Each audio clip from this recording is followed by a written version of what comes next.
So this is the basics of how we make the pendants that we sell at Treeworks. Right now I'm working on wood burning a tree of life, which is what we just call this little tree form that I made up.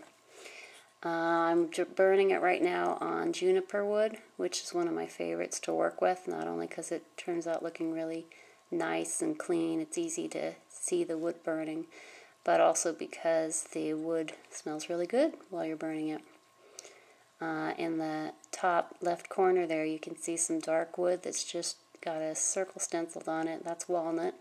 Sometimes I use that. I'll use maple as well, or just whatever woods scraps we happen to have around. All of these pendants are made just from scraps left over from doing the spoon work, which is really nice because we can get a lot of pendants just from an extra piece that would otherwise go to the fire.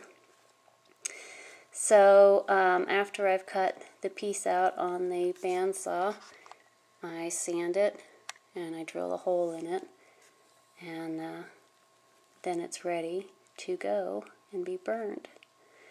All of these pieces will then be put on either earrings or necklaces to make pendants. The strings that we use for the pendants I tie in such a way so that you can just pull on the knot and adjust it, and then the pendant can be longer or shorter depending on how you want to wear it. So we have a couple different things I often draw on the pendants, but this Tree of Life is a really nice one and it's really popular.